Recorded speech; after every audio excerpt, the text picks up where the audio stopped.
Goeiedag, my naam is Tiaan Gildenhuys en op hierdie DVD wil ek met jou praat oor 'n baie belangrike aspek, naamlik die heilige name van die Here, of soos hulle dit nou in Hebreëus skryf, YHWH, uitgespreek as Jod-Hei, Waf-Hei.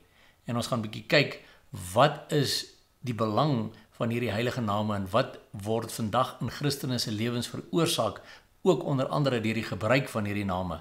Maar mense, ons moet weet, dit gaan alles net oor Jesus Christus, en aangesien dit oor hom gaan, want hy is die koning van konings en die vors van vorste, kom ons bid gou saam. Vader, in die magtige naam van Jesus Christus wil ons U loof en prys en eer. Dankie dat ons weet, die Bybel sê, wat 2 of 3 in my naam vergader is ek in hulle midde. So Here, ons weet U is hier waar ons besig is met die opname, maar U is ook daar waar mense na hierdie DVD sal kyk. En ons vra, Here, dat die Heilige Gees my die pad uit sal vat, dat ek nie die een sal wees wat spreek nie, maar dat U die een sal wees wat deur my spreek. En dat U Heilige Gees die waarheid rondom hierdie belangrike boodskap in ons almal se harte sal oopbreek, en dat ons almal in 'n verhouding met U sal wandel en U lief sal hê vir wie U is as die God van alle gode. Here Jesus, dankie dat ons weet, U gee ons die autoriteit om vir die Satan sê, Satan, ons bind jou werke hier. Hierdie is heilige grond, want God is hier teenwoordig, die Here bestraf jou, en jy sal nie keer dat God se kinders hierdie boodskap ontvang nie. Ek bind en bestraf spesifiek die werke van die gees van godsdiens, wat gaan probeer om die waarheid weg te keer, en jy sal verdwyn in Jesus Christus se naam. Jy sal nie keer dat God se kinders hierdie boodskap ontvang nie, en jy verdwyn in die naam van Jesus Christus. Here Jesus, nou vra ons dat U ons toemaak met die kosbare bloed asseblief, die engele vir ons opstel reg rondom hierdie perseel, en dat hierdie 'n veilige plek sal wees terwyl ons besig is. En ons vra, Here, dat U alleen verheerlik sal word in die magtige naam van Jesus Christus. Amen. Op hierdie DVD gaan ons nou na die volgende paar aspekte kyk. Punt 1, die Hebreëse name. Punt 2, verdoemend. Punt 3, wat van ander opdragte in die Bybel? Punt 4, God, Here, Jesus Christus, afgode. Punt 5, Jesus kry ook 'n nuwe naam. Punt 6, godslastering. Punt 7, my antwoord. En punt 8, ander predikings. Daar bestaan 'n skrikwekkende wapen wat Satan deesdae met baie subtiliteit, maar ook met groot vrug gebruik om verdeeldheid tussen baie kinders van die Here te veroorsaak. Wat dit so skrikwekkend maak, is dat daardie wapen die heilige name van God die Vader en van ons verlosser is. Wie sou kon glo dat die Satan so arrogant sou kon wees om selfs God die Vader se eie naam te gebruik as 'n wapen teen God se eie kinders? Ek persoonlik glo dat Satan die volgende woorde van Jesus gehoor het en toe besluit het om teen Jesus se eie mense te gebruik. Matteus 12 vers 25 het Jesus gesê, maar Jesus het hulle gedagtes geken en vir hulle gesê, elke koninkryk, kyk mooi, elke koninkryk wat teen homself verdeeld is, word verwoes. En elke stad of huis wat teen homself verdeeld is, sal nie bly staan nie. En met die name kwessie kry Satan dit ongelukkig in 'n baie groot mate reg ook om God se koninkryk te verdeel. Want ek weet persoonlik van Christen vriendskappe wat verwoes is, as ook Christen ouer-kind verhoudings wat skibreek gelei het, alles as gevolg van die feit dat een van die twee partye volgens die ander party skielik nie meer die regte naam gebruik om God aan te roep nie, dat hulle gebede skynbaar dan nie meer verhoor sou word nie, en hulle daarom eintlik verdoem is, en hulle daarom skielik nie meer met mekaar 'n verhouding kon hê nie, ensovoorts, ensovoorts. Ek persoonlik is deur die Satan met hierdie wapen in sy arsenaal aangeval, en het as gevolg daarvan in 2008 vir 4 maande lank deur 'n groot sielewroeging gegaan. En vir die eerste keer in my lewe amper totaal weggeval uit my geloof in die Skepper God, sedert ek in 1999 tot wedergeboorte gekom het. Dit het gebeur nadat mense van sekere denominasionele groepe dwars deur die land my direk by wyse van fisiese besoeke en persoonlike gesprekke, e-posse of telefoongesprekke aangeval het omdat ek nie die sogenaamde sacred names of die heilige name volgens hulle korrek gebruik het nie, en ek volgens sommige van hulle daarom sommer direk op pad was hel toe. Ek het naderhand in vrees en bewing gelewe elke keer as ek wou bid, want ek het uiteindelik nie meer geweet tot wie ek moet of kan bid nie. Want gebruik ek die een naam, is ek deur die een groep aangekla. Gebruik ek die volgende naam, is ek deur 'n ander groep aangekla. En uiteindelik het ek besluit, dalk is dit beter as ek sommer net ophou glo in enige skepperwese. Maar ek prys die Vader vir sy wonderlike genade, want net hy het my met sy sagte woorde, liefde en lyding uit hierdie maandelange moeras van twyfel en wanhoop opgetrek. Hy het my ook daarop gewys dat Satan volgens die Bybel die aanklaer van die broers is. So toe weet ek waar kom al die aanklagte teen my vandaan. Want Openbaring 12 vers 10 lees, toe hoor ek 'n groot stem in die hemel sê, nou het die heil en die krag en die koningskap die eiendom van ons God geword en die mag van sy Christus, want die aanklaer van ons broeders is neergewerp, hy wat hulle aanklaag voor ons God dag en nag.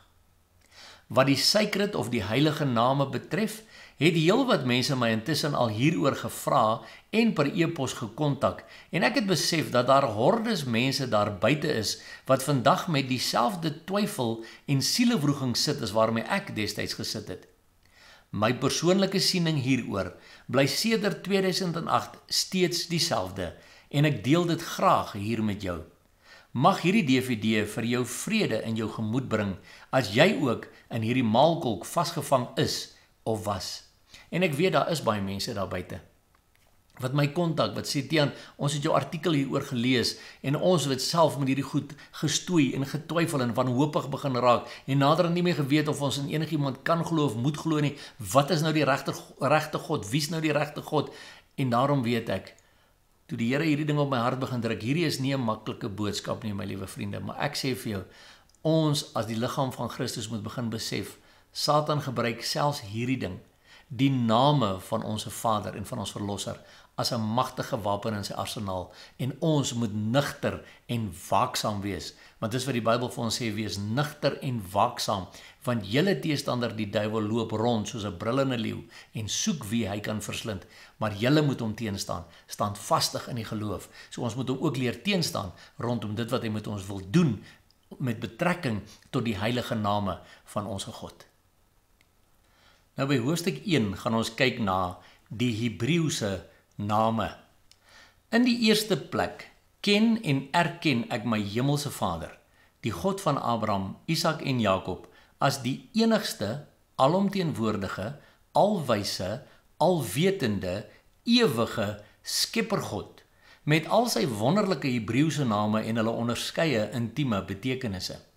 Daarom sal ek, waar ek die geleentheid mag kry, voor die aanbieding van enige van my lesings 'n PowerPoint slideshow laat rol met die Hebreëse name van my Vader, juis sodat ons mense oral kan begin kennis neem van sy wonderlike name en hulle wonderlike betekenisse.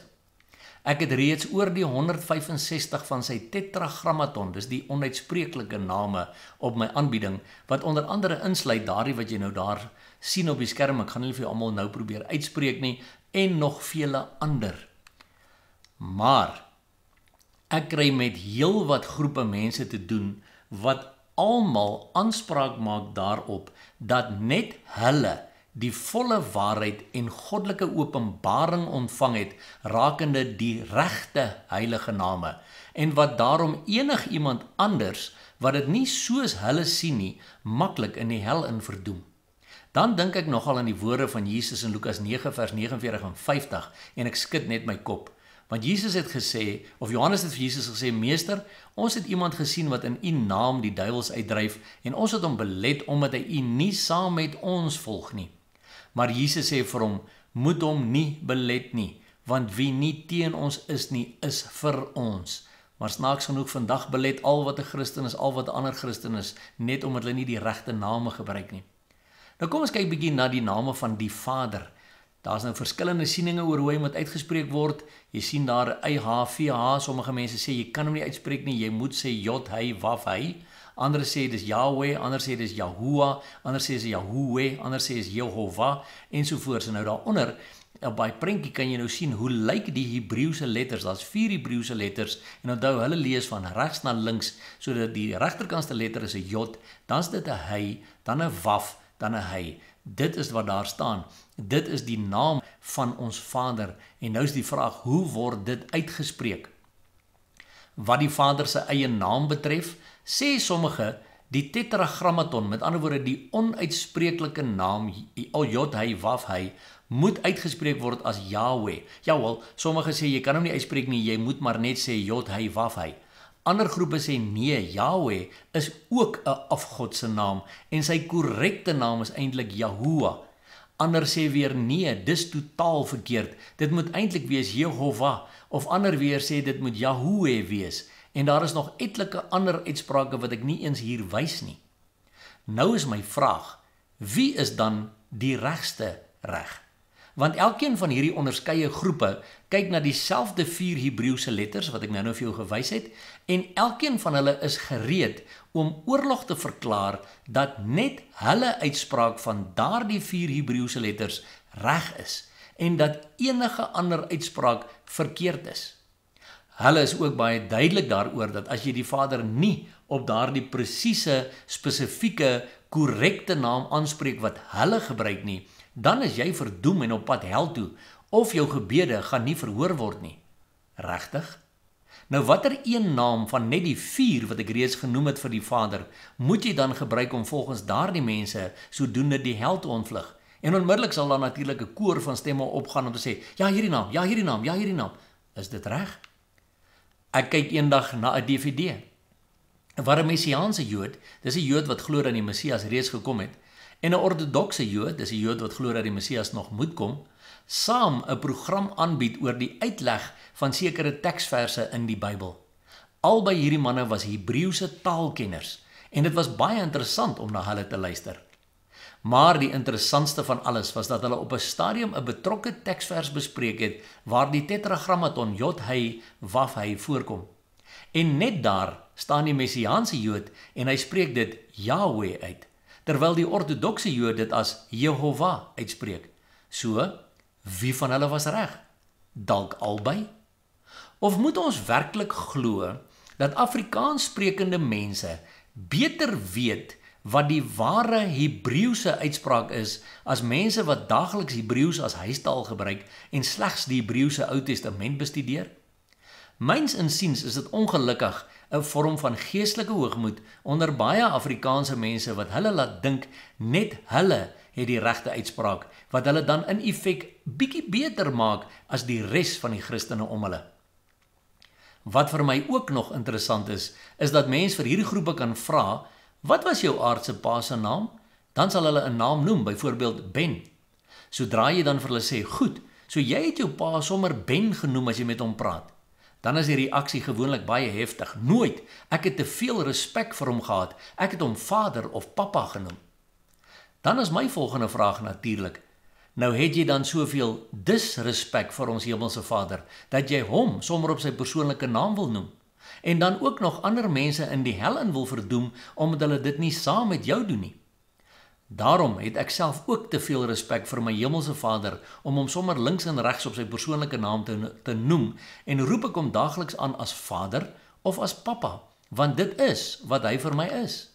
Want ons lees in Galasiërs 4 vers 6, daar staan, en omdat julle kinders is, het God die gees van sy seun in julle harte uitgestuur, en hy roep, Abba, Vader. Nou Abba is Hebreëus vir papa of selfs papi. So, ons het 'n hele aantal jare nou toergroepe Israel toe gevat, en as jy daar in die strate van die ou Jerusalem loop, dan hoor jy hardloop die klein seentjies of die klein dogtertjies rond, en dan roep hulle, Abba, Abba, Abba, hoekom? Want hulle roep hulle papi. Hulle wil weet waar is hulle papa. Nou dis wat ons moet begin besef. Hy, ons God en Vader, is ons Abba Vader. Hy is ons papi Vader. Want baie mense sê nee, jy kan nie vir God papa noem nie. Dit staan daar. Die Hebreëse woord daar is papi of papa. So jy mag hom so noem, maar jy sien die probleem is, baie van ons het groot geword met geen verhouding met ons aardse paas nie, of 'n skewe verhouding met ons aardse paas. Nou verstaan ons nie die verhouding met ons hemelse Vader nie. Want die een persoon wat my moes leer van 'n pa se liefde, het self nie geweet hoe om dit te doen, of hoe om dit oor te dra, of hoe om dit te gee nie. En daarom sukkel ons vandag om ons verhouding met ons hemelse Vader te verstaan. En ek sê net vir jou, as jy nog nie jou saak reggemaak het met die Here nie, as jy nog nie seker gemaak het dat jy die Here Jesus Christus in jou lewe ingenooi het nie, aan die einde van hierdie DVD sal daar 'n gebed wees wat jy kan bid om ook jou lewe vir hom oor te gee. En dan kan jy seker weet dat jy in die ewigheid saam met hom en saam met die Vader kan wees, en dat jy met hulle intieme persoonlike verhouding met hulle mag hê. Maar kom ons lees verder. Dan sal mense weer sê, nee, maar ek noem hom heeltyd Vader Yahweh as ek met hom praat. So, het jy ook heeltyd met jou pa hier op aarde gepraat en gesê, Pa Ben, kan ek pa Ben iets vra? Of het jy gesê, Pa, kan ek pa iets vra? Jou hemelse Vader weet jy verwys na geen ander Vader wanneer jy in gebed met hom besig is nie. Selfs Jesus het op geen stadium in die Bybel verwys na my Vader Yahweh of Yod-Heh-Vav-Heh of julle Vader Yahweh of Yod-Heh-Vav-Heh nie. Jesus verwys 59 keer in die Nuwe Testament na my Vader en nie een keer sê hy my Vader Yahweh of Yahuweh of Jehovah nie. Verder praat hy 17 keer van julle Vader wat in die hemel is en nie een keer sê hy julle Vader Yahweh of Yahuweh of Jehovah of wat ook al die geval nie. Is ons dan selfs beter as Jesus in hoe ons die Vader aanspreek of weet ons beter as hy? Ek persoonlik dink, dit is dalk een van 3 moontlikhede waarom mense hom heeltyd sal wil aanspreek as Vader Yahweh. Punt 1, hulle is innerlik bang, hulle gebruik net dalk die verkeerde naam of verwys net dalk na die verkeerde Vader en vrees kom van die Satan af. Of, punt 2, hulle dink hy luister net 'n bietjie beter as jy hom heeltyd so op sy naam noem en dis 'n leuen wat eweneens van Satan afkom.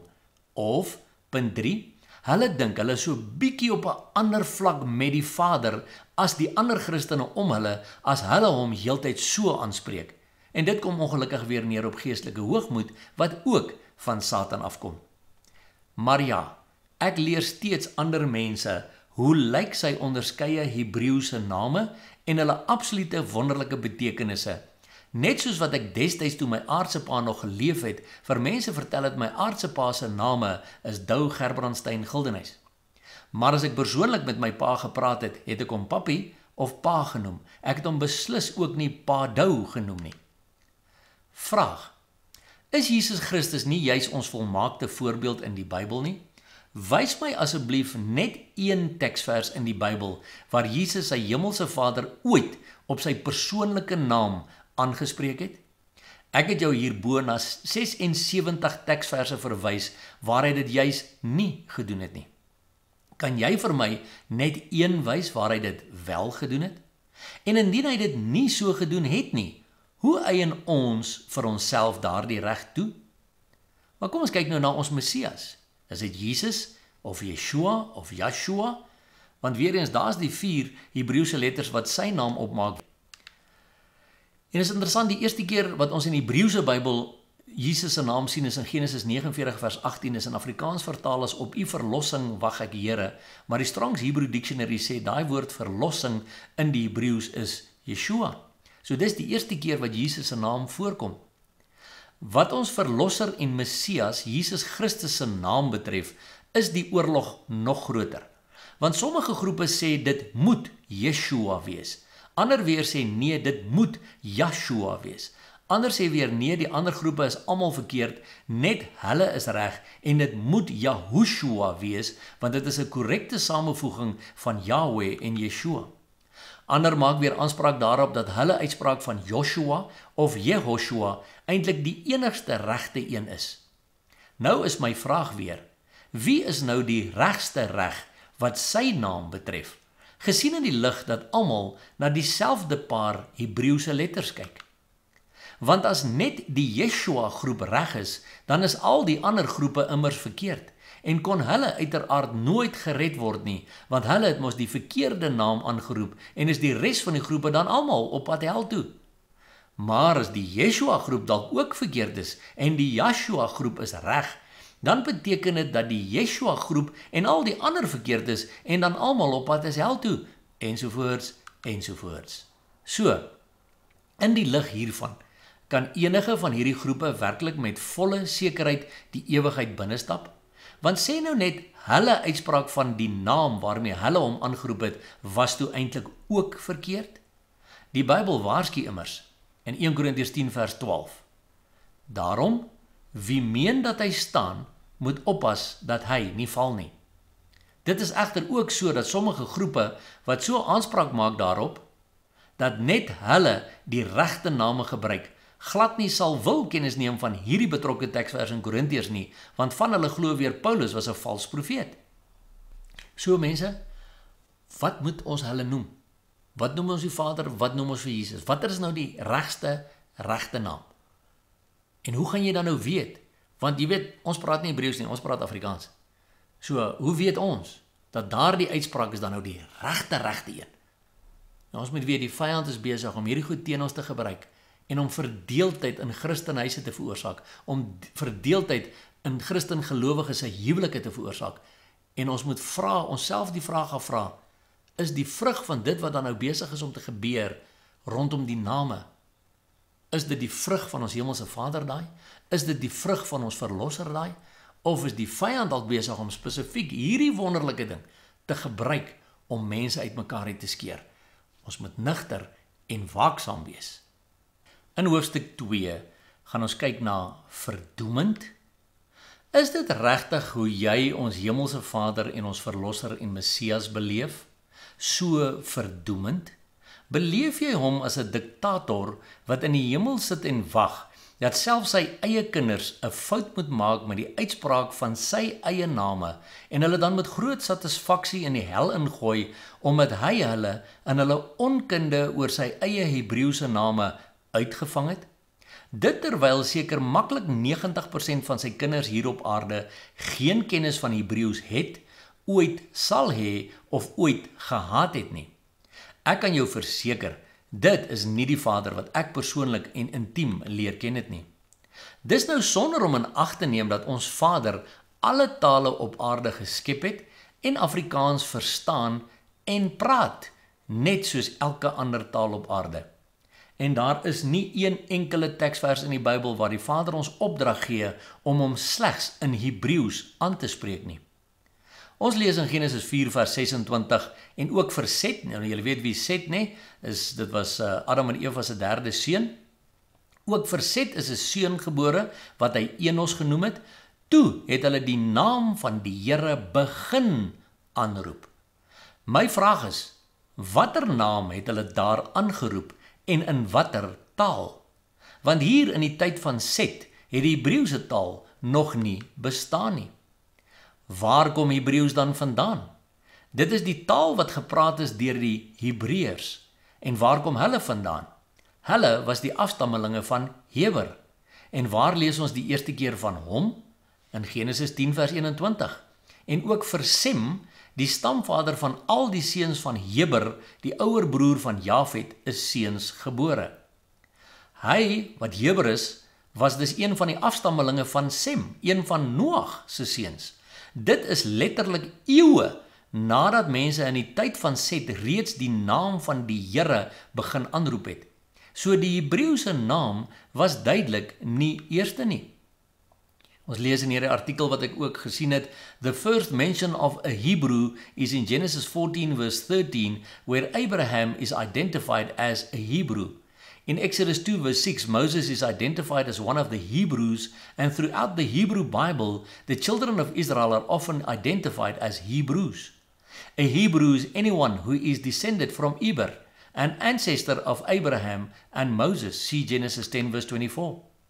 The language used by the descendants of Eber is called Hebrew, but is never called Hebrew in the Hebrew Bible, but is instead referred to as the language of Canaan and the language of Judah. While the Hebrew Bible may not refer to the language of the Hebrews as Hebrew, we do know that their language was in fact Hebrew, as attested to in the many inscriptions discovered in the land of Israel from this period of time. Nou alhoewel daar menings is dat Hebreëus die een taal was wat al die volke op aarde gepraat het voordat God die mense se tale verwar het by die toring van Babel, is daar geen bewyse daarvoor in die Bybel nie. Want die taal Hebreëus het eers tot stand gekom lank na die tyd van Set. En dus kan ons nie sonder meer aanvaar dat die naam van die Here wat die mense in Set se tyd begin aanroep het, die Hebreëse naam is wat vandag tot soveel polemiek veral onder Afrikaanssprekende mense lei nie. Daardie naam van die Here moes dus in 'n ander taal gewees het en dus 'n ander naam gewees het. Dan sê die mense onmiddellik vir my, maar Tiaan, die Bybel sê, elkeen wat sy naam aanroep sal gered word, en dan verwys hulle na Joël 2 vers 32. Ek herhaal, watter naam moet hulle aanroep? Kan ek jou wys wat sê my 1933-53 Afrikaanse vertaling Bybel in watter naam ons wel moet glo? Ek lees in 1 Johannes 5 vers 13. Dit het ek geskrywe aan julle wat glo in die naam van die Seun van God, sodat julle kan weet dat julle die ewige lewe het. Kyk mooi daar, ek en jy kan weet dat ons die ewige lewe het as ons glo in die naam van die Seun van God en kan glo in die naam van die Seun van God. Nou watter naam moet ons in glo? Ons lees in Openbaring 19 vers 13 die antwoord. En hy, dis toe Jesus uit die hemel uitgekom het, saam met die leers op die wit perde, was bekleed met 'n kleed wat in bloed gedoop was en sy naam is die woord van God. Dus gaan dit nie daaroor om aanspraak te maak daarop dat ek glo in die naam Jesus of in die naam Yeshua of in die naam Yeshua of wat ook al nie. Dit gaan daaroor dat as ek hom aangeneem het as my redder en verlosser, ek in die hele woord van God sal glo en aan al die opdragte daarin vervat gehoorsaam sal wees. En dis waaroor dit gaan. Hierdie is die naam, die woord van God. So ek moet glo in die woord van God. En as ek in die woord van God glo, gaan ek alles begin doen wat hier staan in alle aspekte van my lewe. Maar Satan probeer dit juis van ons weerhou en daarom maak hy seker dat ons so met mekaar stry oor die spesifieke uitspraak van die betrokke naam dat ek nie gehoorsaam raak aan die res van die opdragte in die Bybel nie. In hoofstuk 3 kyk ons na wat van ander opdragte in die Bybel. Wat vir my hartseer is van hierdie verskillende groepe wat so op die heilige name fokus, is dat hulle sommer 'n klomp ander dinge wat ook in die Bybel staan en volgens my net so belangrik is, byvoorbeeld om disippels te gemaak van al die nasies, volgens Matteus 28 vers 19 en 20, of om hulle vyande lief te hê, volgens Matteus 5 vers 44, of om verstandig met hulle mans en vrouens saam te lewe en aan hulle mans of vrouens eer te bewys, volgens 1 Petrus 3 vers 1 tot 7 ensovoorts, soms 'n muur ignoreer of gerieflikheidsonthaalwe om hulle teologie te pas, wegredeneer met allerlei interpretasies wat wel hulle siening pas. Of hulle sal, wanneer jy hulle oor daardie aspekte van die Bybel konfronteer, gou redeneer dat daar foute in die Bybel is hoor, of dat jy die Bybel korrek moet interpreteer ensovoorts. Want solank as wat hulle 'n bohaai kan maak en stof kan opskop net oor die regte name, dan hoef hulle nie so skuldig te voel omdat hulle self hope ander opdragte in die Bybel se muur ignoreer, wegredeneer, afwater of bloot net nie nakom nie.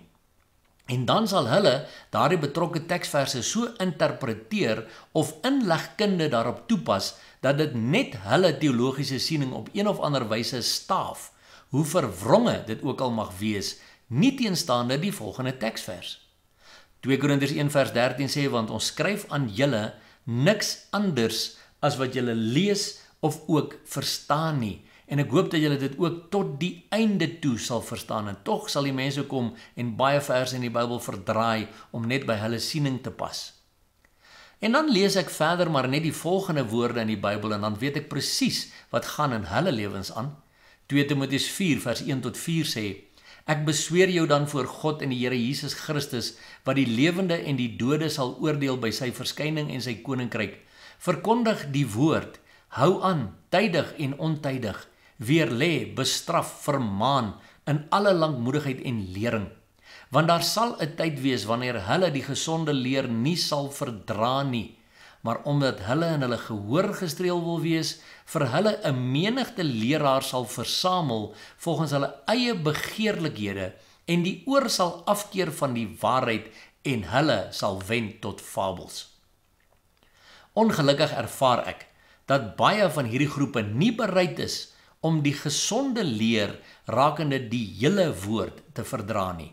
En omdat hulle net wil hoor wat hulle wil hoor, vir hulle 'n menigte leraars versamel volgens hulle eie begeerlikhede. Want solank hulle ander kan teregwys oor die heilige name, hoef hulle nie ag te slaan op al die vingers wat na hulle kant toe wys, omdat hulle onder andere nie bereid is om van ander nasies disippels te maak nie, volgens Matteus 28 vers 19. Of omdat hulle vyande haat met 'n passie, in teenstelling met Matteus 5 vers 44. Of omdat hulle mans of vrouens soms soos tiranne verneder of manipuleer, in teenstelling met 1 Petrus 3 vers 1 tot 7 en so meer. Myns insiens kom dit in baie gevalle op niks anders as geestelike hoogmoed neer nie. En ek lees in die Bybel dat hoogmoed 'n gruwel in my hemelse Vader se oë is. So, dit kom ook van niemand anders as die Satan af nie. Mense, ons moet besef, ek moet in die hele woord glo, onthou jy? As ek glo in die naam van die Seun van God, kan ek weet dat ek die ewige lewe het. En ek sê jou, ek weet omdat ek glo in die woord en ek toepas wat die hele woord sê. Wat gaan gebeur? Ek gaan met 'n geruste hart eendag voor die troon staan, want ek glo hierdie boek gaan ook daar voor die troon lê. En God gaan vir jou vra as jy daar staan, my seun, wat het jy met hierdie boek gedoen? Ja, maar Here, ek het net sekere gedeeltes vir my mense geleer. Dan gaan hy sê nou maar wat van die res? Nee, ons moet besef die hele skrif, die hele woord, dis waaroor dit gaan.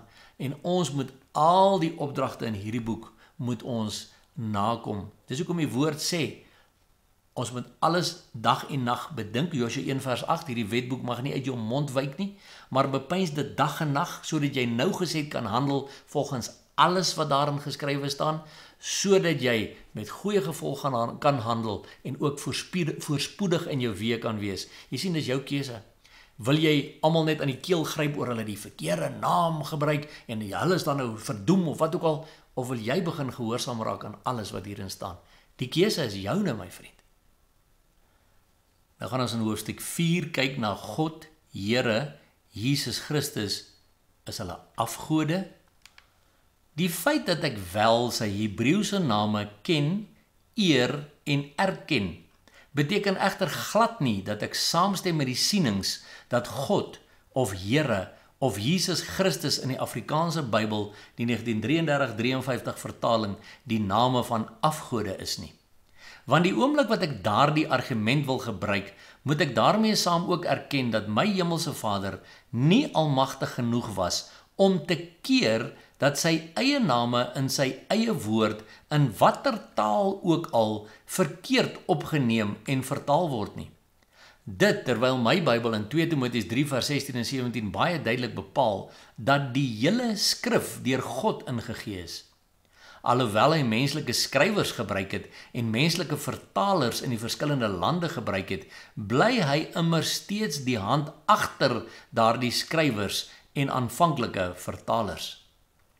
So, as ek moet begin erken dat hy nie kon keer dat sy eie name in sy eie boek met afgode se name vervang word nie, moet ek onmiddellik daarmee saam ook begin twyfel in sy almag om sommer 'n klomp ander goed in my lewe of my ewige toekoms te kan doen. Byvoorbeeld, as hy nie sy eie name kon beskerm in sy eie boek nie, kan hy my dan regtig red?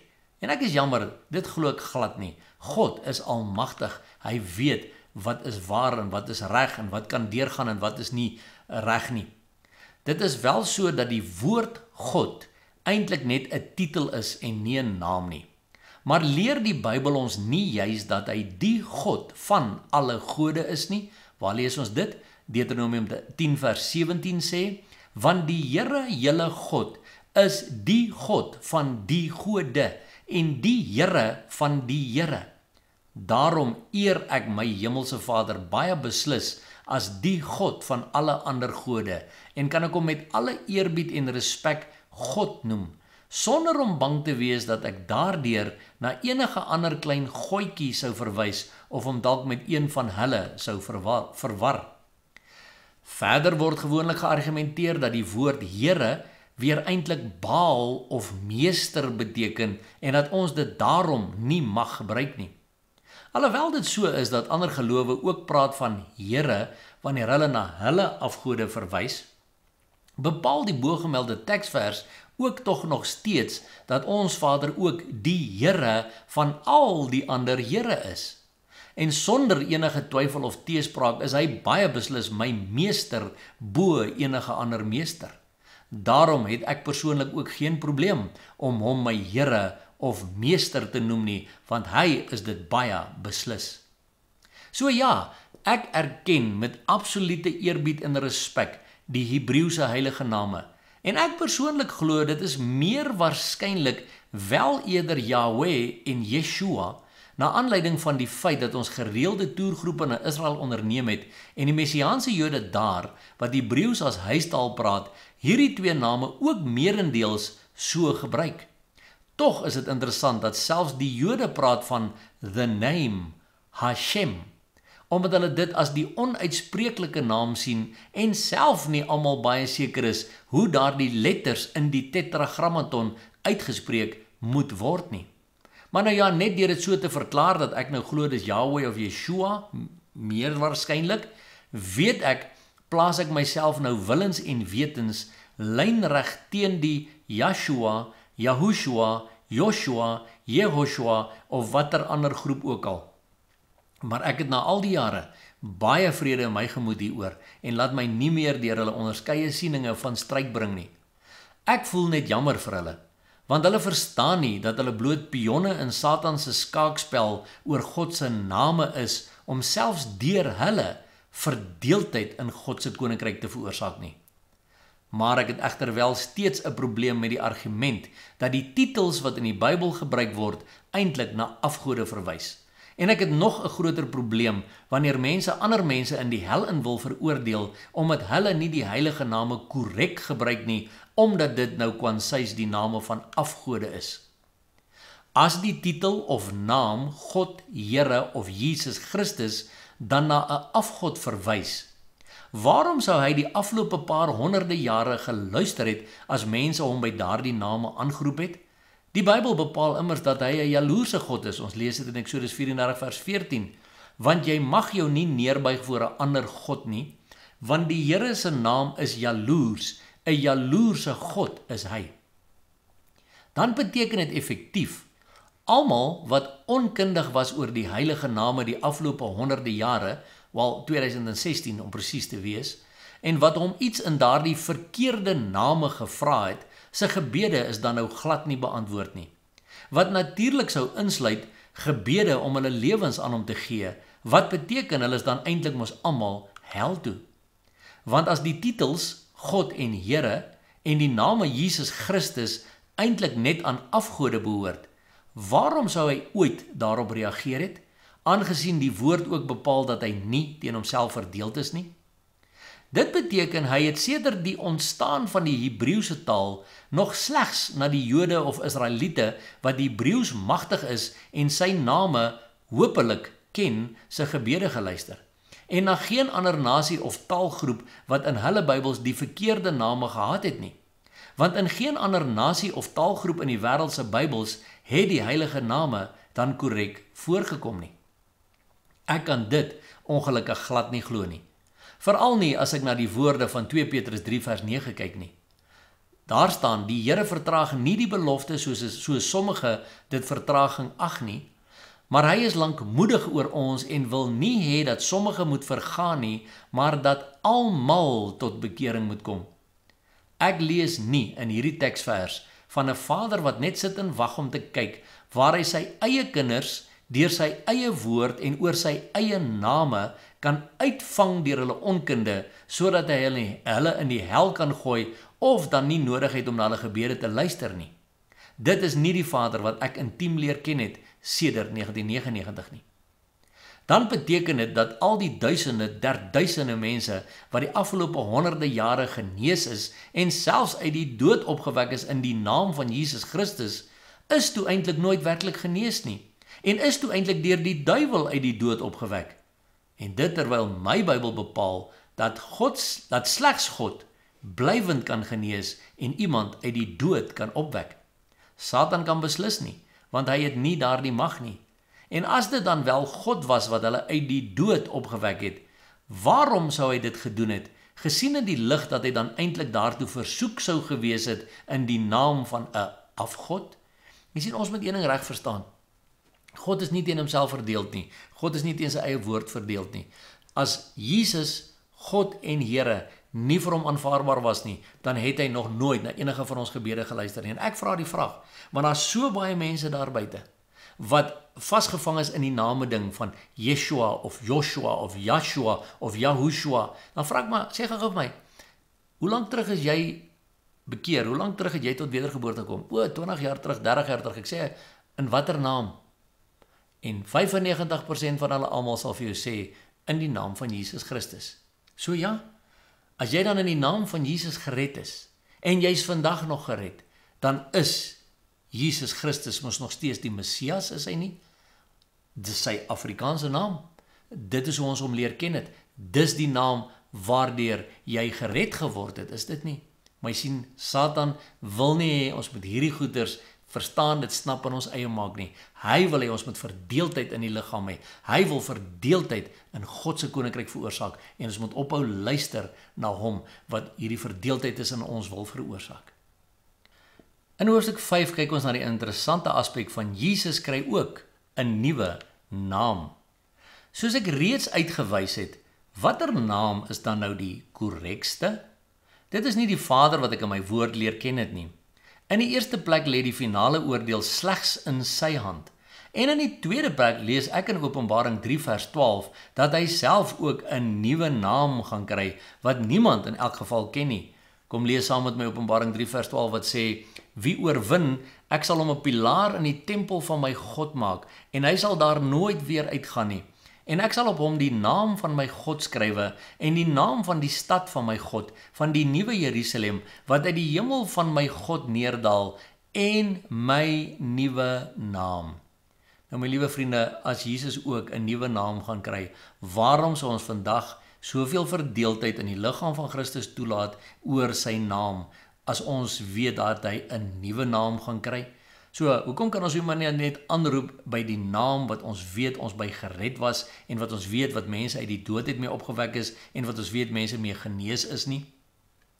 En ek lees ook in Sagaria 14 vers 8 en 9 'n baie interessante ding. En in die dag, dis die dag as Jesus uit die hemel uit afgekom het en met sy voete op die Olyfberg sal staan en die Olyfberg sal split van oos na wes, sê die Bybel, en in die dag sal daar lewende waters uit Jerusalem uitvloei, die een helfte daarvan na die oostelike en die ander helfte daarvan na die westelike see. Somer en winter sal dit so wees. En die Here sal koning wees oor die hele aarde. In die dag sal die Here een wees en sy naam een. So daardie dag, wanneer Jesus terugkom en ons vir die 1000-jarige vrederyk hier op aarde gaan wees, gaan hy een naam hê.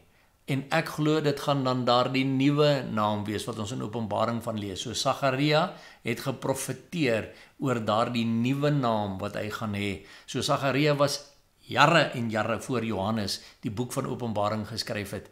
So dis weer eens die bewys dat die hand agter die skrywers was God, want hy het daar in Sagaria al geprofeteer dat in daardie dag, in die 1000-jarige vrederyk, gaan die Here se naam een wees. Daar gaan nie allerlei verskillende name wees nie. Hy gaan een naam hê. En dit gaan daardie nuwe naam wees waarna verwys word in Openbaring 3 vers 12. So kom ons hou op om die vyand toe te laat om die verskillende name kwessie as 'n wapen van verdeeldheid teen ons te gebruik. Dis ons eie keuse of ons hom gaan toelaat om verder onder God se kinders te steel, te slag en verwoes, ook rondom die name kwessie. Nou in hoofstuk 6 gaan ons kyk na Gods lastering. 'n verdere interessante ding om aan te dink is dat indien die titels en name God en Jesus Christus dan eintlik aan afgode behoort, dan is sy naam nog nooit in die wêreld gelaster in enige flieks of video's waar ons so gereeld hoor, oh my God of ook Jesus Christ nie. Want as daar vanuit die koninkryk van duisternis dan eintlik in hulle oë geen probleem was met die name God of Jesus nie, waarom word slegs daardie name of titel so oor en oor en oor en oor in flieks of op DVD's gebruik as vloekwoorde? Want as daar dan enige krag was in die naam van Allah of van Boeddha, waarom hoor mens nooit in enige flieks oh my Allah of ook oh my Boeddha nie? En as die naam Yeshua, Yahshua, Yahushua, Joshua dan die enigste ware naam was, Waarom het ons nog nooit in enige film in lasterlike tonele gehoor, "O my Yeshua" of "O Yahushua" of "O my Yahweh" nie? Sonder twyfel dus, beskou die koninkryk van duisternis steeds die naam Jesus Christus en die titel van God as kragtig genoeg om dit lasterlik te probeer aftakel en goedkoop maak in flieks ensovoorts. Het jy geweet dat jy nie 'n R90 noot kan vervals nie? Hoekom nie? Want daar bestaan nie so iets soos 'n ware R90 noot nie. Maar jy kan wel 'n R100 noot vervals, want daar bestaan wel 'n ware R100 noot. Wat probeer ek sê? As die titels van God en Here reeds vals sou wees, waarom sou die Satan dit dan verder probeer vervals deur die valse name te belaster? Want jy kan nie 'n vervalsing vervals nie. En daarom weet ek dat ons met groot vrede die woorde God en Meester mag gebruik as verwysende na ons enigste ware God bo alle gode en Meester van alle meesters. Hy is die ware God en Meester. So mense, daar is nie eers twyfel oor nie. Ons moet besef. Alle mense sê nee, maar jy weet, moet nou nie die naam van die Here laster en so. Nou as Jesus Christus dan nou nie sy naam was nie, wel dan kan jou vriende mos maar sê Jesus Christ as hulle voor jou praat of wat sê die mense baie, ag Jesus en sulke goeders. Weet jy, dit steek soos 'n dolk in my hart, want is godslastering daai. En ek weet, toe ek nou daai woord so sê, toe dit jou ook tog bietjie getref. Hoekom? Want diep in jou gees weet jy dis nog steeds die naam van God daai. Al probeer jy dit wegredeneer, al probeer jy sê nee, maar dis 'n afgod se naam. Wel, dan moet jy hulle nou maar toelaat om daar by jou werk of in jou familie of as hulle braai, maar die naam so lasterlik te gebruik, want as dit mos nou nie meer lastering nie. Want dis mos nou 'n afgod se naam. So God word nou nie meer belaster nie. So hoekom sal jy ontsteld word as iemand dan nou daai naam vir jou gebruik? Nee, ons moet besef, dit is die naam nog steeds en hy word belaster. En die vyand probeer hom juis aftakel en goedkoop maak. En dan dink ons, nee, okay, ons hoef nou nie meer oor daai naam bekommerd te wees nie. Nee, my liewe vriende, ons moet kennis neem. Godslastering is nog steeds godslastering.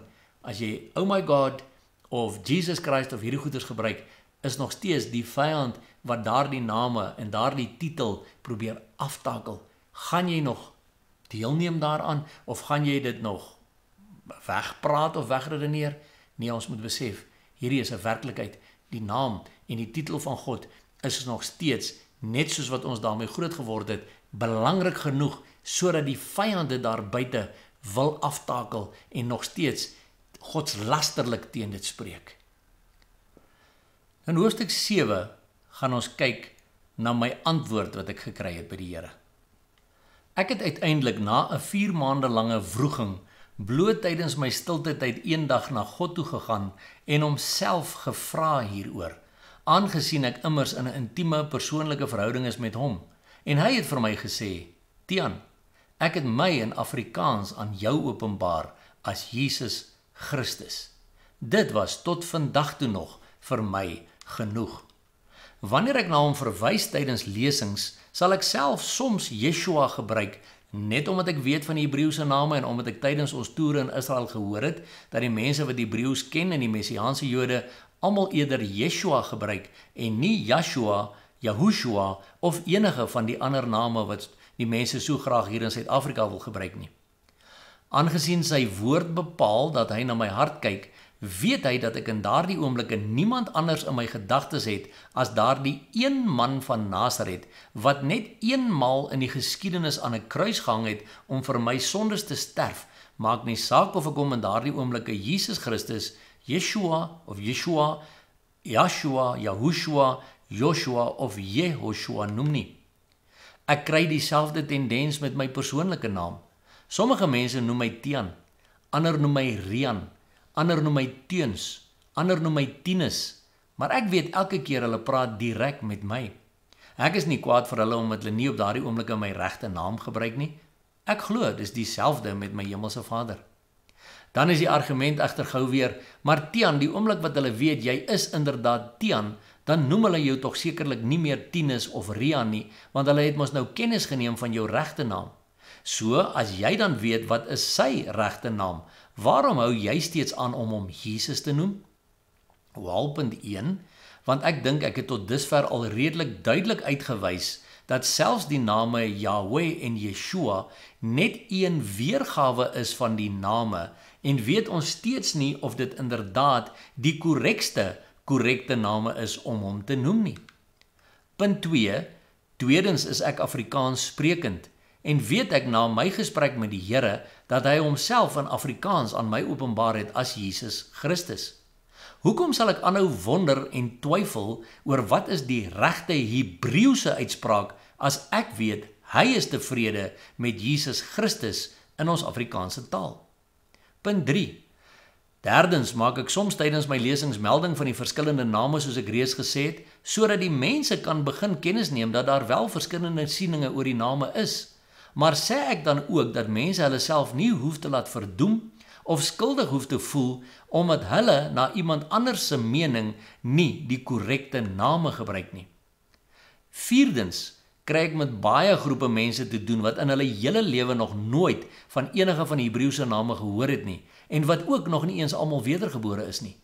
Om hulle skielik te konfronteer met die heilige name en dit op hulle af te dwing nog voordat hulle selfs net hulle harte vir Jesus Christus gegee het in hulle eie taal, kan meer verwarring as sekerheid vir hulle bring.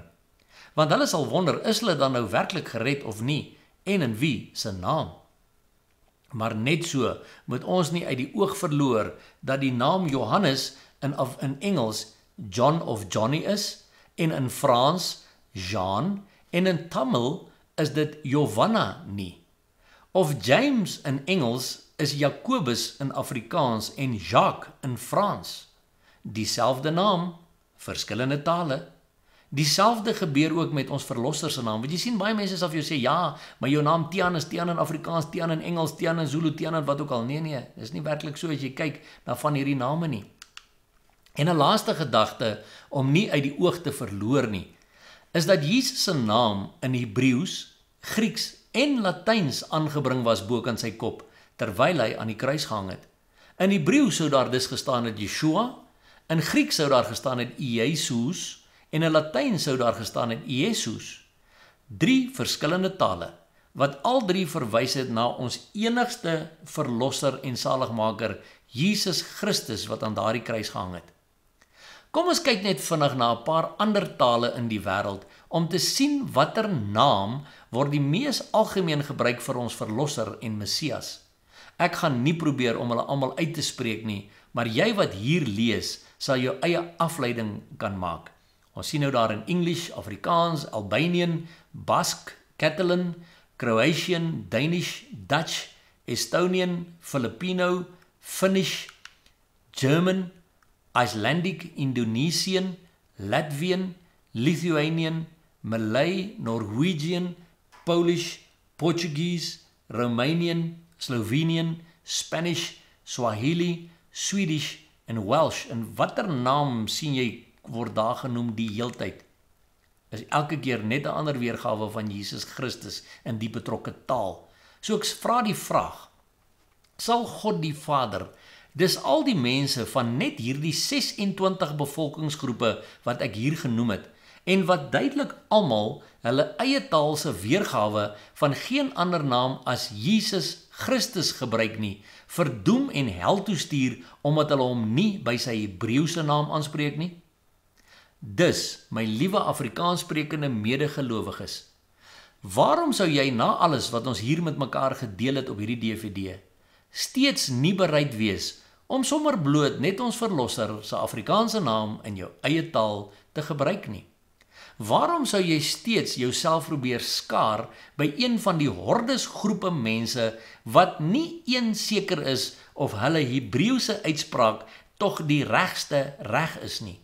Al probeer hulle hoe hard skreeu dat hulle weet hulle het die regte name of net hulle het die goddelike openbaring daaroor? Is dit moontlik omdat jy reeds oor jare so deur die beïnvloeding van daardie verskillende mense in vrees begin ingaan het dat jy dalk net die verkeerde naam gaan gebruik?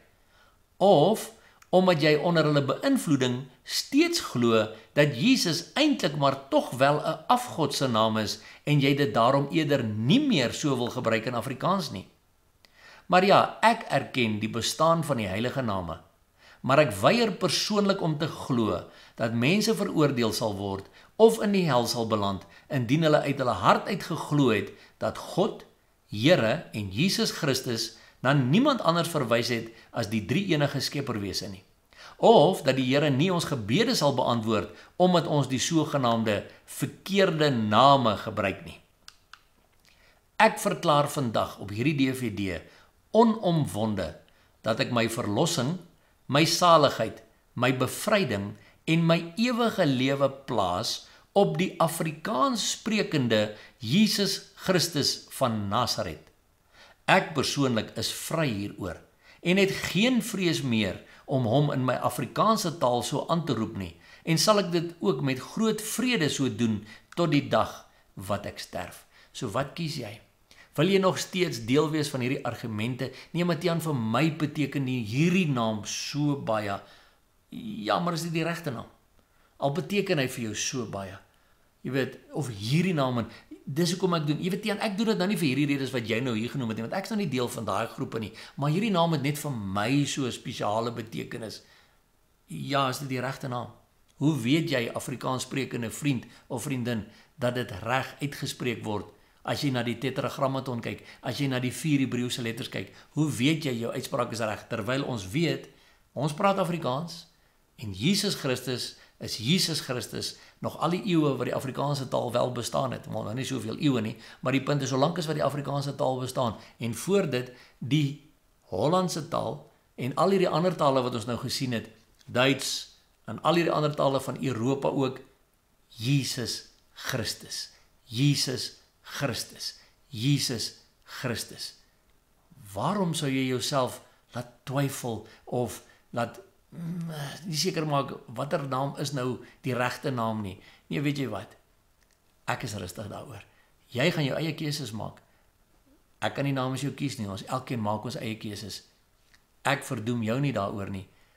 Maar oppas dat jy my nie verdoem, omdat ek nie saam met jou dit wil doen soos wat jy dit doen nie. Want dan is daar 'n probleem. Nie vir my nie, vir jou. In die laaste hoofstuk, hoofstuk 8, gaan ons nou 'n bietjie kyk wat 2 ander predikers sê rondom die name kwessie. Kom ons lees wat skryf Eben Swart van Kaapstad, en daar is sy webblad wat ek daar vir jou wys oor die kwessie van die name. What's in a name?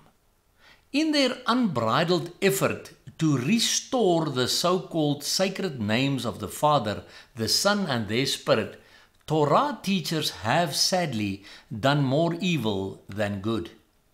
Popular books. Several popular writings have circulated in South Africa during the past 2 decades, pointing out how the names of the Godhead have been changed in Scripture. Among these, 2 specific books are paramount: Come Out of Her, My People by C.J. Koster and Fossilized Customs by Lou White. Mixing truth with half-truths and omitting relevant information, these 2 books have caused havoc in many a Christian's life. And because both propagate the use of the original Hebrew names of the Godhead, these teachers, Torah, Hebrew roots, and especially Israel Vision and British Israelism, have embraced these books and distributed them far and wide, another act of service to and worship of the Hebrew language idol. In their books, Koster and White, with varying degrees of credibility, set out to prove that virtually all the names and titles used among current-day Christians to indicate the Godhead and its 3 distinguishable persons or aspects are of pagan origin. Among their victims are the terms God, Lord, Jesus, Christ, Holy, Hallow, Sacred, Sanctified, Glory, Divine, Divinity, etc. Because of this, 2 discernible teachings have resulted amongst Torah and Hebrew roots teachers concerning the name Jesus. Number 1. The name Jesus is of pagan origin, is intrinsically Greek, and should thus be avoided. Number 2. The name Jesus is of pagan origin and actually indicates a pagan god. It should never be used in discussion or prayer. Other people who claim to be Christians but use the name Jesus are actually deceived followers of some foreign god. Fellowship with them should be avoided or even be forbidden. En mense, hierdie is presies wat ek ook mee te doen kry soos wat ek deur Suid-Afrika gaan. Dat daar vir mense gesê word, nee, as jy Jesus, die naam Jesus gebruik, is jy besig om 'n ander god te aanbid en kan ek en jy nie meer met mekaar fellowship nie. Ironically and amusingly, the Aramaic version Yeshua of the original Paleo-Hebrew name Yahushua seems to be acceptable to all these groups. According to scholars, this was in all probability the customary form during the time of the Gospels.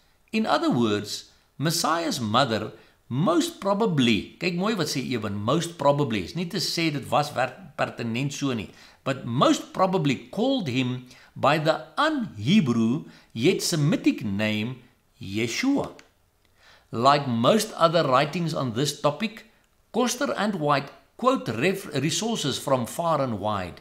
They attempt to demonstrate how different parts of the name Jesus or the entire original Greek form Iesus hail from various pagan origins and correspond to the names of pagan gods or goddesses like Iesu, Isis, Zeus, etc.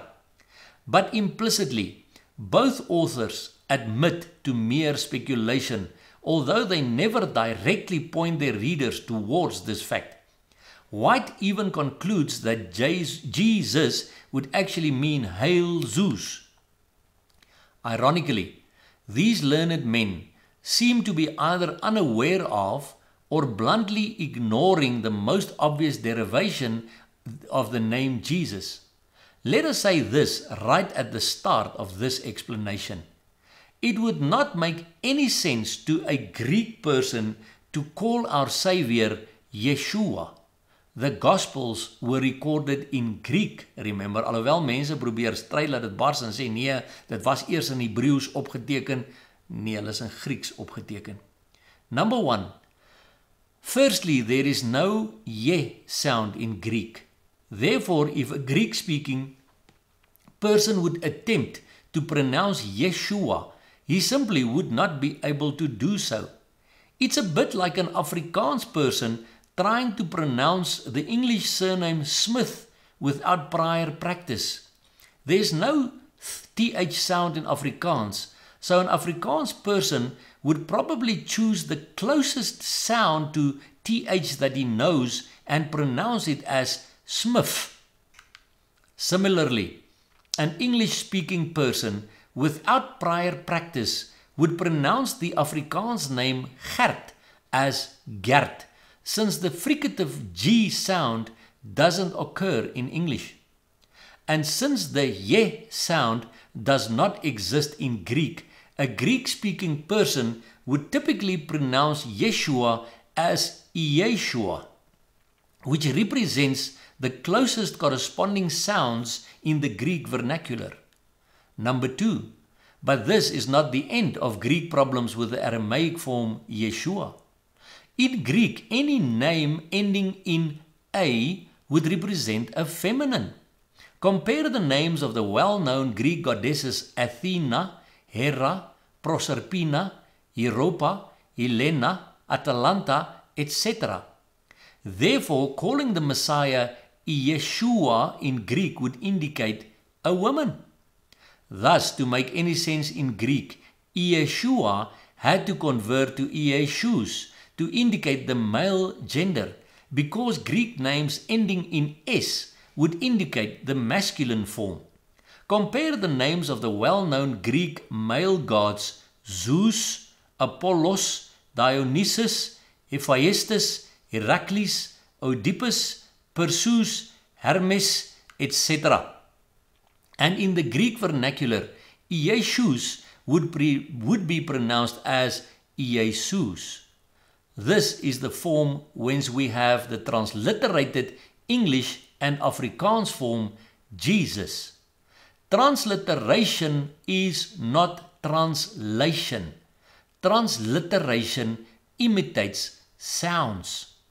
The fact of the matter is that any Greek person who would sincerely and sensibly, without any hidden agendas or ulterior motives, pronounce Yeshua in his mother tongue would do so as Iesus.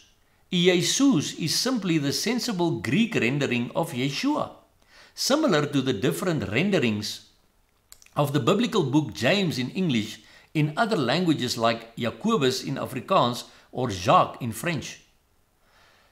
Dire consequences of the sacred names. Why would one go into such technicalities as above to explain this to regular Christians? Because these shameful lies from Torah teachers, in whichever movement they are found, has caused havoc and is still causing havoc in people's relationship with Messiah. I've seen good Christians' prayer lives ruined, utter despair and doubt about whether they are saved in the right name at all, health breakdowns, second baptisms in the right name, etc., etc. In short, serious confusion in the body. It seems as if the very anchor cables of one's human spirit get cut by these nonsensical teachings, leaving one to helplessly drift and get knocked about by life's waves. That is not from the Spirit of the Father, but from Satan himself. The sacred names merry-go-round. Moreover, these teachers have confused the flock with a myriad of spellings and pronunciations of sacred names for the Father and the Son. Invariably, teachers of each individual name claim that their rendition represents the best researched, most original and most correct name. Also, they emphatically explain that they cannot use another name, since they have come to so love the person by that name, which represents little more than sentiment. Dan sê Eben hier en praat hy van sy vrou, I have a pet name for my wife Isabel. I lovingly call her Bella, Italian for pretty. I also so love her by that name. But I'm sure I'd be able to call her Isabel or even Isabella, her true name if I had to. It's simply a matter of sentiment. Here are all the true, best researched, most original, most correct names for the Father and the Son according to the different groups. En dan wys hy nou vir jou daar 'n klomp name wat in hierdie verskillende name. Ek het in my gedeelte net na 4 name verwys. Hy verwys hier na amper 20 name net vir die Vader en vir die Seun omtrent nog 'n 10 of 'n 12 name, verskillende spellings, verskillende uitsprake. Watter een is die regste reg? Eben gaan aan om te sê, instead of restoring the names, this has turned into a circus with self-righteousness and shallow sentiment right at the bottom of it. Are we really better off with this merry-go-round of names than simply with Jesus? And please don't accuse me of blasphemy. I am not scoffing. It's simply a ridiculous situation created by over-eager, competitive pedantry. 2 questions these teachers need to answer. Number 1, in which name were you saved at the time when you got saved? Was your salvation in the name of Jesus by any means an inferior salvation? And if Jesus can save, then Jesus must be the Messiah, right? Dis dieselfde vraag wat ek vroeër vir jou gevra het, né? Punt 2. If you want me to use the sacred names, which one in the above mix should I use? Which ones are best or correct? Even if one would revert to the Hebrew spelling Yod Hei Vav Hei or Tetragrammaton, it still needs to be pronounced. How? Or do we go the Jewish and Masonic way and never pronounce it? The power claim. But once again, these teachers don't give up without a fight. No, they say, but the sacred names have more power than the Greek ones. I've even heard the claim that since I've started using the sacred names, the name Jesus has no power anymore. Really? I've put these claims to the test in real life situations, And after many years of putting the sacred names to the test in prayer, deliverance sessions and baptisms, I can confidently proclaim there is absolutely no observable difference in the power behind the name Jesus and any variation of the sacred names. Not in prayer, answered prayer, baptisms in terms of the baptizee starting to speak in tongues, or deliverance, demons leaving. It seems that both the Father and the Son honor their nicknames. Who do you think you are to do different? So, even the power claim of sacred names adherence gets exposed to be a lot of hot air. Nou hier's 'n nota, ek wat Tiaan is, het onlangs hierdie getuienis van 'n pastoor ontvang wat selfs jare reeds in bediening is. Sy skryf vir my die volgende. Goeiemôre geseënde. Ek deel graag met jou ons Vader se wonderlike almagtige awesomeness. Ek het so 'n klein stryd met die name ding. En so 2 weke gelede het ek 'n besoeker gehad, Satan. Hy het my vasgedruk op my bed en ek het uitgeroep Yeshua 'n paar keer, maar niks het gebeur nie. Die oomblik toe ek Jesus roep, toe los hy my en verdwyn. Hier lees ek vanoggend jou artikel, en dis my artikel oor die name, en word so gestig in my gees deur die waarheid van ons Vader se woord. Mooi dag. Nou hierdie getuienis bevestig presies wat Eben ook hier in sy artikel sê. Verder het ek persoonlik ook 'n getuienis rondom die sogenaamde krag van die naam Yeshua. Ek het jare gelede vir 'n persoon gaan bid wat saam met sy broer in die tronk toegesluit was. Hy was deel van die sogenaamde Brits-Israel visie wat baie ernstig is oor die name. En elke keer as ek gepraat het van Jesus, het hy gepraat van Yeshua. Maar net nadat ons sessie afgehandel is en voordat ek vertrek, vertel hy my toe dat sy broer 'n paar weke van tevore deur medegevangenes in sy tronksel aangeval is. Ek vra hom toe wat het hy gedoen? Sy antwoord was dat hy in die sel ingestorm het en geskreeu het, in die naam van Jesus Christus los my broer uit, en toe vlug daardie ander gevangenes. Interessant. Solank jy met hom praat en saam met hom bid, is dit Yeshua voor en Yeshua agter, maar toe die popo die fan slaan, toe is die naam van Jesus steeds kragtig genoeg om daardie ander gevangenes op die vlug te laat slaan. Maar kom ons lees verder wat Eben sê. Corporate prayer in the sacred names. Corporate prayer in the Hebrew sacred names is a most effective way of letting brothers and sisters who are not in the know feel inferior.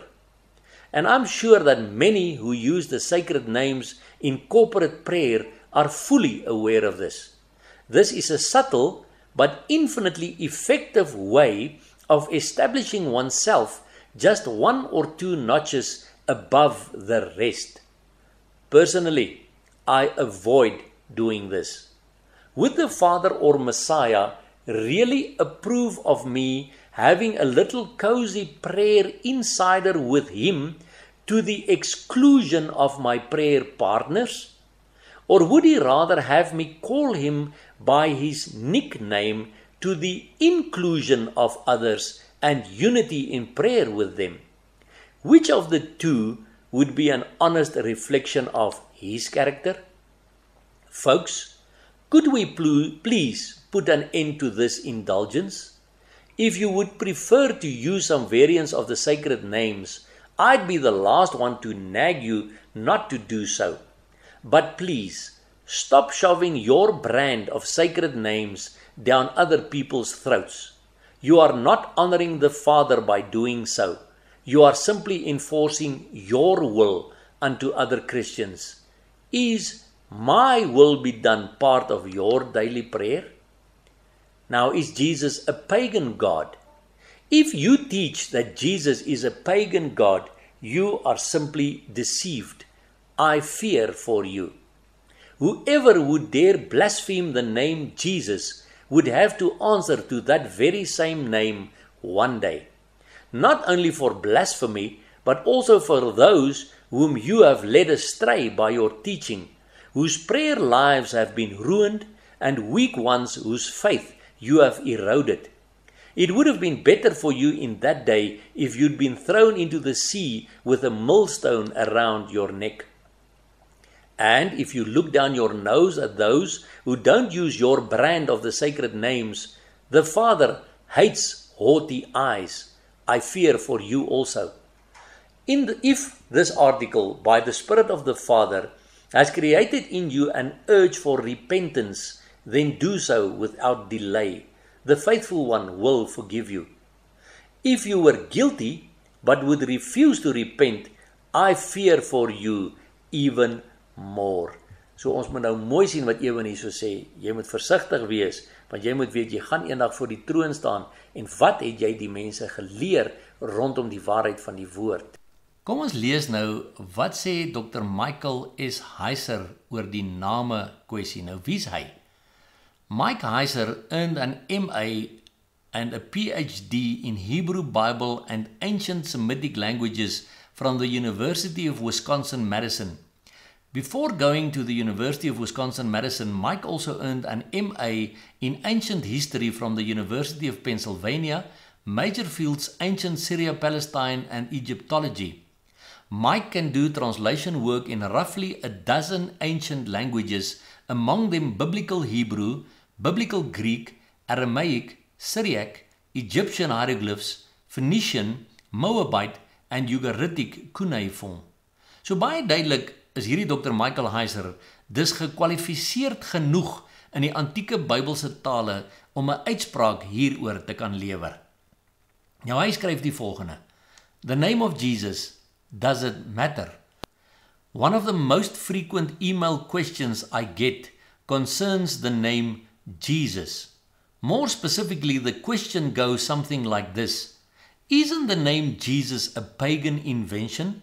Shouldn't we say Yeshua or Yahshua instead? I'm not sure what motivates people who assign importance to this.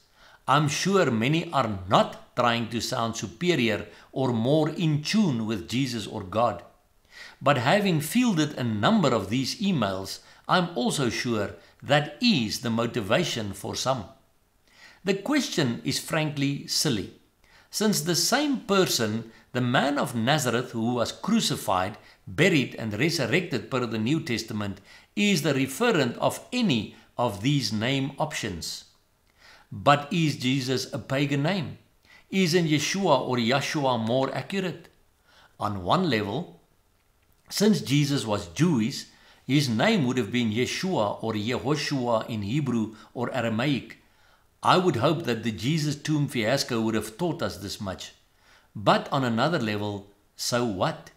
Since the New Testament was written in Greek, and Christians take the New Testament as inspired, it was God's choice to have the name of the Son of God rendered in Greek, which looks like this: Jesus, pronounced Jesus. Some thoughts on the Greek name now. Number one, first, languages are different, and so proper names are not going to be pronounced the same way. Wow, profound. Number two, second, languages and language pronunciation, the sounds a speaker makes when air flows through or is stopped in or by the throat, mouth, lips and teeth, has no theology. A language cannot be pagan or orthodox. It just is. Number three. Third, there is no magic in the Hebrew pronunciation of the name of the New Testament Messiah. It matters not that we call the name of the man from Nazareth something that contains the syllable Yah, an abbreviation of the divine tetragrammaton Yahweh. If there was, God should have decided to give us the New Testament in Hebrew or Aramaic. It would also have helped if he'd given us a Hebrew text where the tetragrammaton Yod Hei Vav Hei had vowels, so we'd know how it was pronounced. Number four. Fourth, Yahshua is actually not correct if we're going with Hebrew, given the vowel pointing in the Hebrew text. The forms of this name or word that appear in the Hebrew text as pointed by the Masoretic scribes is Yeshua or Yehoshua, that is, for those who understand pointing. The vocal Shiwa is the pointing associated with the Yod in this name. The A sound of Ya gets a vocal reduction because of the accent on the final syllable. If you're still awake after that, Yahshua is a contrived attempt to place the abbreviated form of the tetragrammaton Yah, which does occur in the Hebrew Bible, in place of the Ye that actually occurs in this name. Number 5. Fifth, the problem for Greek is that there is no H in the language. Greek makes the H sound via what's called a rough breathing mark, but that mark only appears on vowels at the beginning of words. For example, the word for sin in Greek is hamartia, but the Greek word begins with an alpha, A. A rough breathing mark above the alpha tells the speaker or the reader to pronounce the first syllable as ha, not a. Yehoshua or Yahshua has an H in the middle, which Greek cannot represent because of the rules of its language or alphabet. As such, Jesus, pronounced Jesus, is the Greek spelling, and this corresponds precisely to Yeshua, which you notice has no H in the middle, only an SH, which was one letter Shin in Hebrew or Aramaic. Greek has no SH letter in its alphabet, so its spelling must use S, the sigma. Jesus is a perfectly acceptable and understandable Greek rendering of the Hebrew Yeshua or Yehoshua. It isn't pagan, it's a different language. Dis wat Dr. Mike Heiser sê. So liewe medegelowiges, kom ons hou op om Satan toe te laat om selfs ons hemelse Vader en ons Verlosser en Messias se name as wapen van verdeeldheid teen ons te gebruik. Hy gebruik beslis die ou gesegde divide and conquer met baie groot vrug teen God se eie kinders, en hy gebruik selfs God se eie name daarvoor, en ons val ongelukkig daarvoor. Is dit dalk omdat ons elkeen dink of hoop, die Vader gaan my net so 'n bietjie meer lief hê as ek sy naam korrek gebruik, of dat ek net 'n bietjie meer intiem met hom is as ek daardie naam gebruik? Of is daar dalk tog net so 'n bietjie trots teenwoordig omdat ek weet hoe om die regte name te gebruik en die ander weet dit nie? Of dink ek dat ek dalk net 'n bietjie meer gered sal wees as die volgende persoon wat volgens my nie die regte naam aangeroep het nie? Dis beslis nie waar nie, want die Bybel sê God is geen aannemer van die persoon nie. Mag die Heilige Gees jouself oortuig rondom hierdie aspek. En as jy steeds verkies om die Vader of Jesus in Hebreëus aan te spreek, vra ek ook soos Eben, moet asseblief nie verder jou brand van die name op ander mense probeer afdwing nie, want jy weet steeds nie of jy die korrekste, regte Hebreëse naam het nie. Maak nie saak hoe ernstig of hoe geestelik jy persoonlik daaroor voel nie. Want ongelukkig kan jy daardeur mense laat struikel, net soos ek persoonlik destyds amper deur die name tot struikeling gebring was en amper van Jesus af weggeval het. Want ons moet glad nie die waarskuwing mislees wat in Matteus 18 vers 7 staan nie. Daar staan, wee die wêreld weens die struikelblokke, want dit is noodsaaklik dat daar struikelblokke kom, maar wee die mens deur wie die struikelblok kom. So ek vra jou, my liewe vriende, moenie verder deelneem aan hierdie polemiek onder medegelowiges nie. As ouens begin argumenteer oor die name, besluit jy net om weg te stap. Want weet jy wat? Weet die man deur wie die struikelblok kom. So moenie deel hê aan die struikelblokke waarmee ander gelowiges laat struikel word met hierdie name kwessie nie. Soos ek gesê het op hierdie DVD, ek het groot vrede. Ek praat Afrikaans, ek weet, die Here het hom aan my openbaar as Jesus Christus is wat hy vir my gesê het. En dan sal baie mense vir my sê, ja Matian, maar die Here het vir my gesê. ek moet hom Yeshua noem. Ander kere sal hulle vir my sê, maar die Here het van my gesê, ek moet hom Yeshua noem. Dis reg. Ek weet net, God is nie teen homself verdeeld nie. So, as daar dieselfde God, wat vir jou gesê het, jy moet hom Yeshua noem, ook vir jou gesê het, Jesus is 'n afgod, moet jy vir jouself die vraag vra, wie is daar die stem wat jy na geluister het? Want mense, weet jy wat, dit gaan alles daaroor, as ons in hierdie intieme persoonlike verhouding is met die Here, dan wil ek net my verhouding met hom geniet. Ek loop nie heeltyd in vrees rond meer nie, ja ek het. 2008 het hierdie ding my amper my geloof gekos.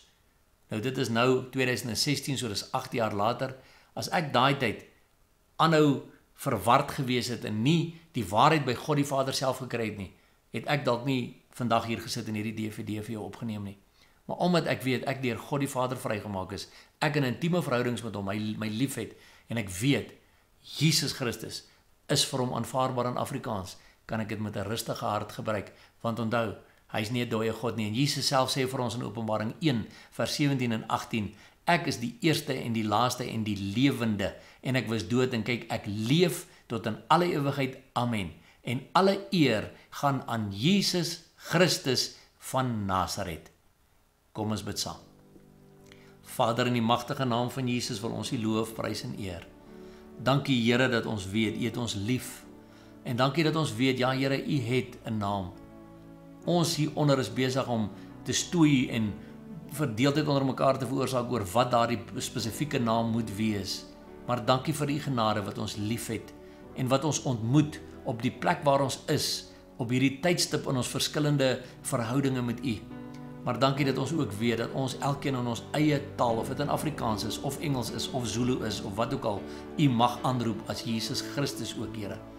Dankie dat ons weet, die Here Jesus Christus het vir ons aan die kruis gehang en vir ons gesterf en uit die dood het opgestaan sodat ons die ewige lewe kan hê. En ek vra dat U Heilige Gees die naprediker sal wees van hierdie boodskap om mense los te maak van die vrees en die verwarring wat ek weet Satan in baie ander mense se lewens ook veroorsaak deur hierdie ding. Dankie Here vir die liefde. Ons eer U, ons prys U, ons aanbid U in die magtige naam van Jesus Christus. Amen.